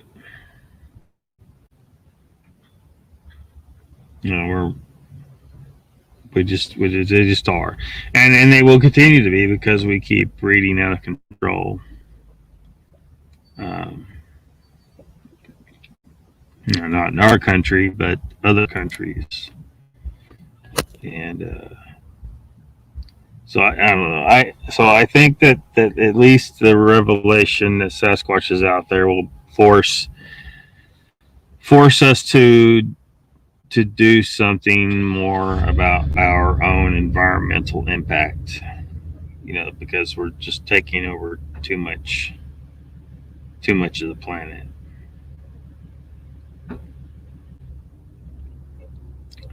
Timmy Boy says you can ask their dogs names and how old they are, and the other super hard questions. Lockbeard, be fair. Yeah, I know. Igo says it seems the pickle humor took a turn for the worse. Yeah, went down a weird road there. Lester says, Lockbeard, get with Steven Strufert at the Coalition for Critical Thinking. He just asked me, how do you lock a beard? Oh boy. You just put dreadlocks in it. Um, Michael Haywood says, I creep across the land. Yeah. Grasshopper's here. Welcome. He said, tell the third world to stop having so many kids. Well, the first world caused it.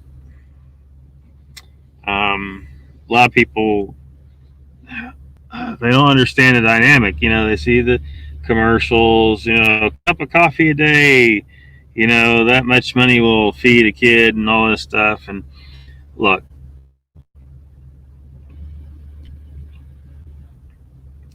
when you're a third world country, right? Your people have a high birth rate, and that's kind of and you have a high death rate. Okay, so they balance out basically for the most part. Um, and if you're truly there's no outside influences, you're dying about as fast as you're birthing, right? And a lot of kids die. You know, it's horrible, right? Babies die, but you end up having a balance. You need a high birth rate to maintain a stable population because your death rate's so high. Well, eventually you start to develop. This is called a demographic transition model for those that aren't familiar. So you start out third world where, okay, these two fingers represent, you know, the birth rate and the death rate. Well, imagine it's a graph, and eventually you start developing technology, better sanitation, farming practices, medicine, things that ensure survival, and your your death rate starts to drop. Well, you're going to have a population explosion because your birth rate's staying high while your death rate's dropping.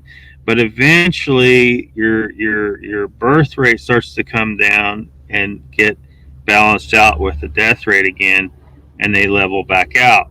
And when that happens, you are now a first world country. You're like Europe and the United States. You have a low death rate and a low birth rate, and they're roughly in balance enough that you have a stable population. Although, and really, the first world nations are actually slowly dropping in population because we don't even have that much of a balance anymore. Our birth rate has dropped even more. But that's not important. What's important is you naturally, when you're transitioning from first to third world, I mean, from third to first world, you do have a population explosion to an extent while you are adjusting to your new technological abilities. But if you're straight up third world and you're not ready to make those kinds of advancements, and then some first world country over here comes over here and says, here's a bunch of medicine, here's some clean water, here's lots of food, they cause your death rate to drop dramatically when you're not ready to adjust to it. Your birth rate stays high, and it creates a much bigger population explosion. And the end result is you may have started with a million people who were living a pretty rugged life, but they were living and they were okay. I mean, I don't know. I was just throwing numbers out. You might start with a million people that they're living pretty rough, but you'll end up in the end, because you tried to help them, because you weren't thinking it through, you end up with 100 million people that are in horrible conditions. You shouldn't interfere to start with, no matter how much you're like, oh, these poor people, it sucks.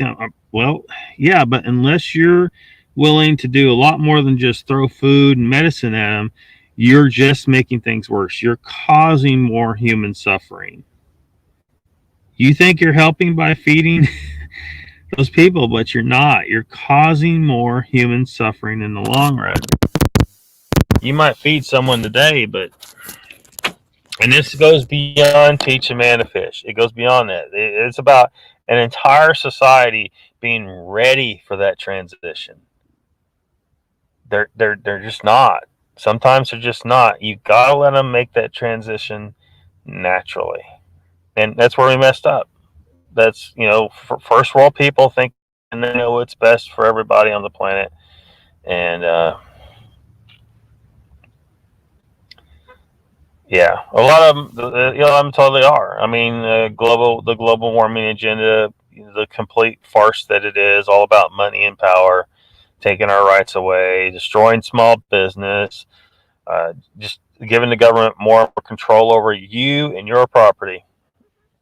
Timmy Boy says, I agree, Joe. That's why Patrick Vaughn go back and forth with his extraordinary claims. Probably 1,500 watching BFO now. Crazy. Icon says, killing firstborn man. Papa 1,500. Yeah, it's crazy. Lester says, if you don't have a job to go to and drink all day, you're going to pump out kids. Yeah. Icon says, the third world needs to have a high birth rate due to high infant mortality. Well, needed. Now they just want McDonald's. Joe says, I hold everyone to the same standard I hold myself. If you're going to state something as fact, I would like to see evidence that proves it's a fact. Yeah. Tim Boy says, there's way more than 1,500 ignorant people in BO's group. Michael says, yeah, only 15 kids per family. Oh, man. Joe says, that's why I don't try to convince people to my encounter is proof of Bigfoot. It is only proof to me because I was there. Without other data, it is just a story to everyone else. Yeah. Yeah, if we tried to sort out, like, is this guy's story right? And there's some people, they get offended. Like, you don't believe me? I'm like, well, look, there's tons of people telling stories, and some of them are definitely full of shit. It's just hard to sort out which ones, And it's not that all the ones that their story isn't accurate. It isn't that they're all lying. Some of them, I think, were just truly mistaken of what they saw. You know, they saw, so they had some kind of experience, but they're just mistaken of what they saw. They're not lying to you, but there's definitely are some liars. So, asking, for one person telling a story to get mad because people don't believe them, I think kind of tells, the is telling about that person, right?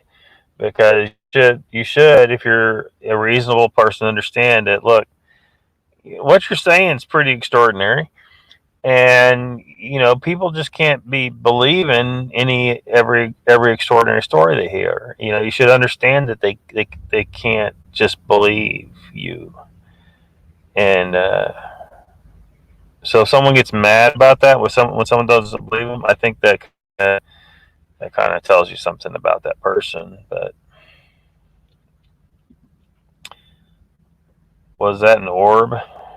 We're here. Probably just headlights. Someone driving by. I'm in the middle of a busy parking lot, so. Martini Boy says, I like Patrick. I don't believe him, but I do like him. Michael says, creeping death. Lester says, call a man a liar. I'm sure there won't be hugs. Yeah, hugs, but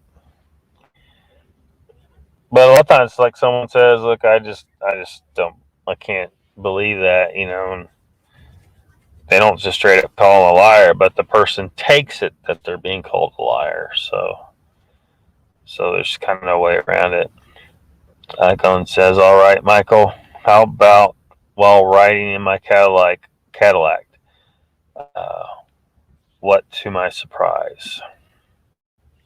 Papa Craig says, I don't care if it's proven the clowns running Oregon are closing roads and kicking us out of the woods everywhere.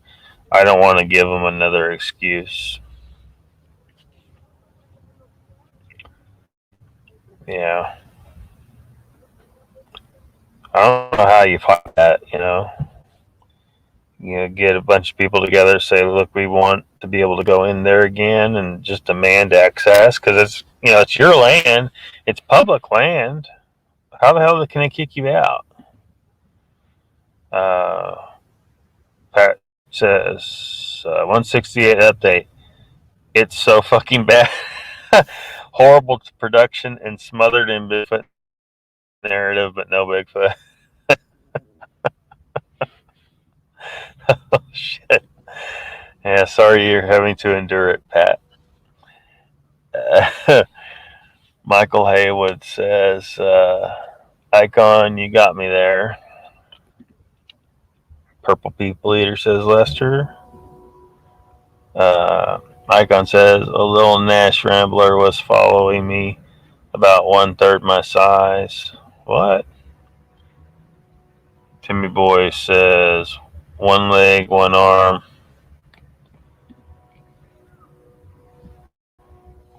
Icon says, the guy must have wanted it to pass me up.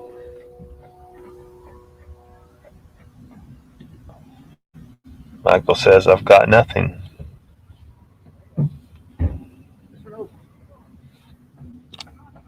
How long's 168 going to be anyway? Like a 2-hour deal or what?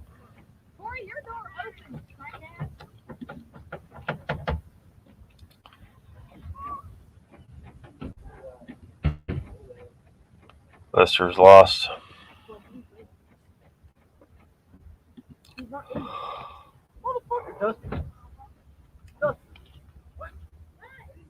I told you every time somebody gets out on the Jesus.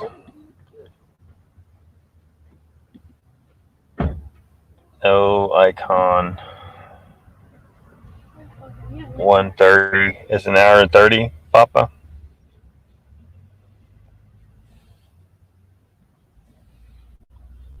Oh, man.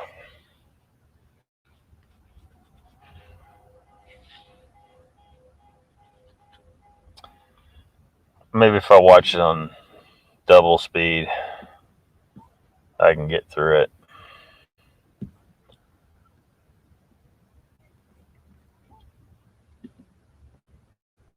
Drama next door. Yeah, my temporary neighbors had a bunch of kids or some shit.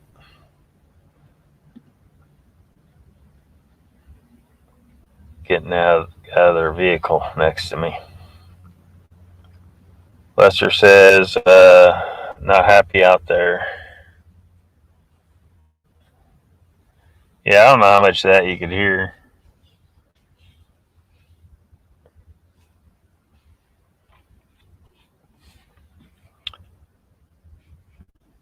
Icon says, I take it you never listened to the Dr. Demento radio show?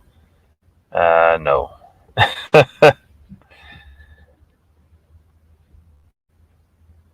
No, never have. Never did.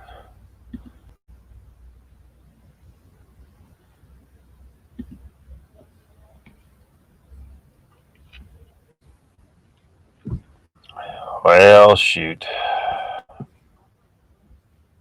It's almost 8 o'clock here.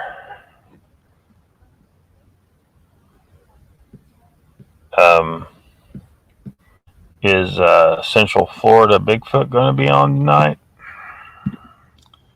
That's originally why I kind of picked the 6 to 8.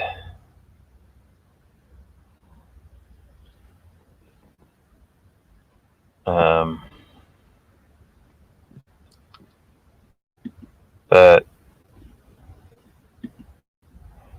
he hasn't been consistently on Saturdays, and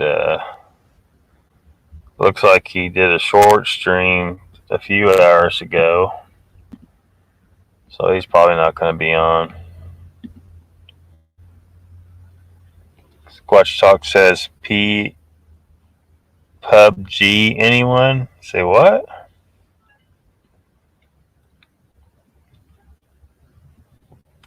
I'm not sure what that means.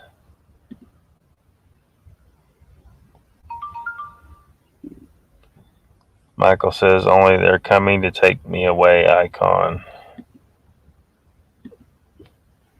Papa Craig says, Pat, how you gone over my head?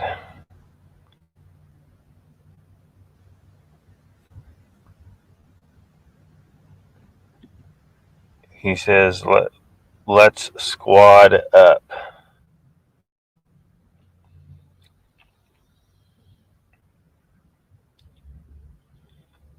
Timmy Boy says, so Carrie just explained light diffusing, making whatever you want to be a Bigfoot in the bush.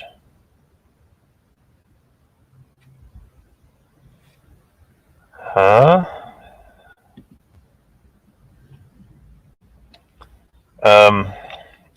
Joe says, okay, you made me guys curious and ruined my record of not having watched BO even once. I hate you all. Yeah. Well,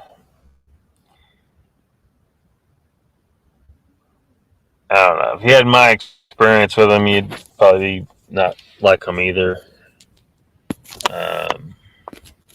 And Pat's experience, for that matter,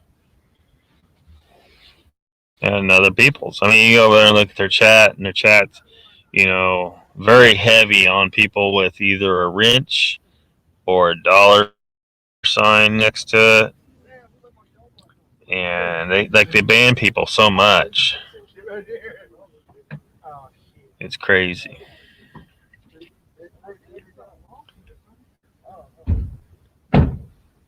And see, Lester says I'm streaming COD after this. So, Timmy Boy, my main man.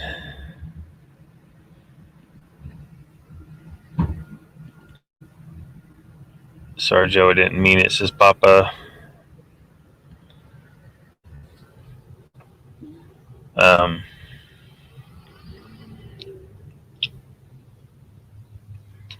but yeah, Joe, like if you're over there when they're live, don't question their guests too heavily. They'll probably ban you too. um, I mean, if you've ever, I don't know if you've ever actually seen an interview of um, Dr. Matt Johnson. Uh, they gave him like a 3-hour episode, I think it was. And that dude is completely full of shit. Completely full of shit. Icon says, could you stream me a couple of walleye? Kind of hungry here.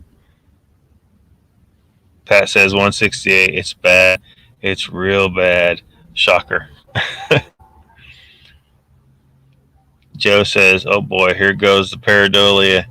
Let me break out my pareidolia cannon. Yeah, you're going to see a lot of pareidolia over there. He's got Mark Zasky.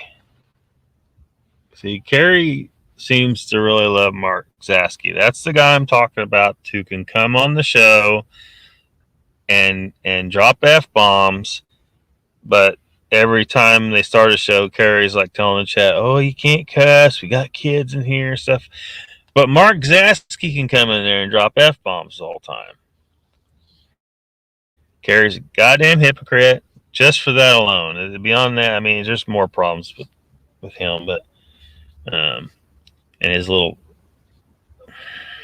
co-host that seems to have a lot of people snowed, like they think she's just a real nice person, but she's nice to some people.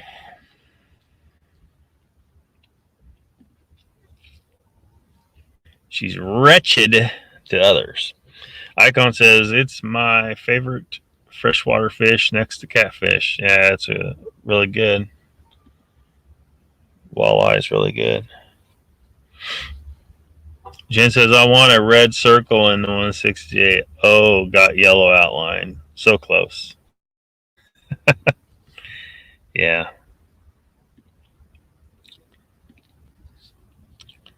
Michael says, if Lester won't half sick, he'd be wall-eyed by now. What?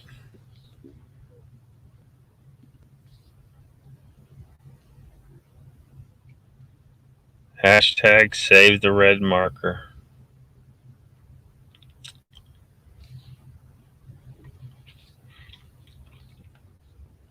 So I guess y'all ain't got to the part where they saw supposed orbs somewhere.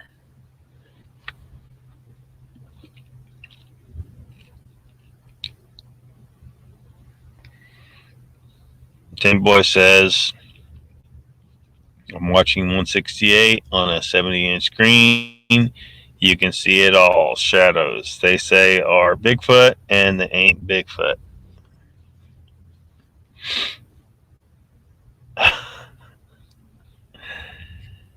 Well, what did we expect?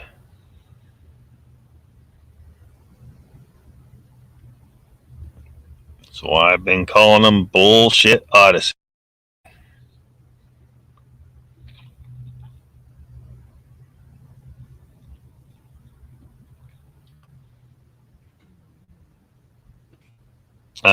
But they'll still have their followers, man. They'll still have their followers.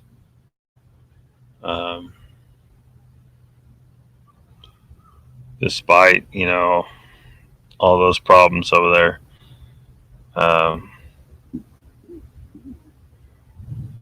They don't let the chat really talk, and they won't let them ask the hard questions. But then,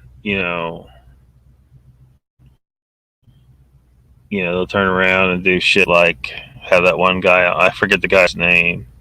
Dude was either acting his ass off or he was horribly traumatized by telling his story. Like he was crying and stuff.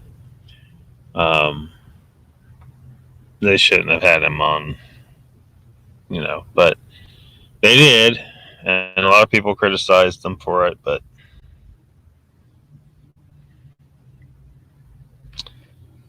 um, yeah, Icon says only the shadow knows.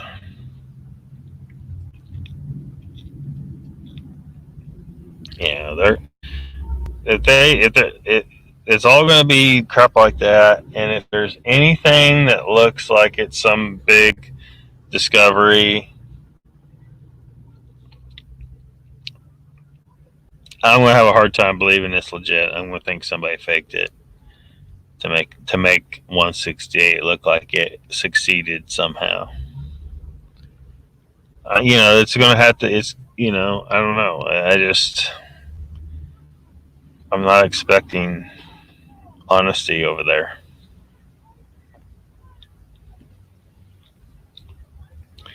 Timmy Boy says mark trail to Bigfoot.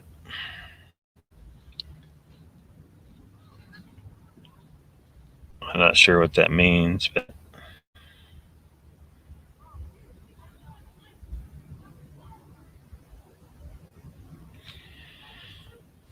but we're really,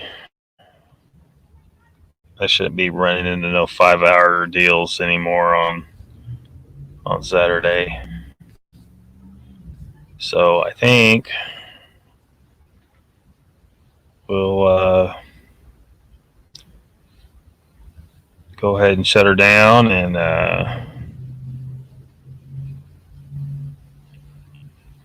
thank you guys for showing up. And I guess I'll see you next time.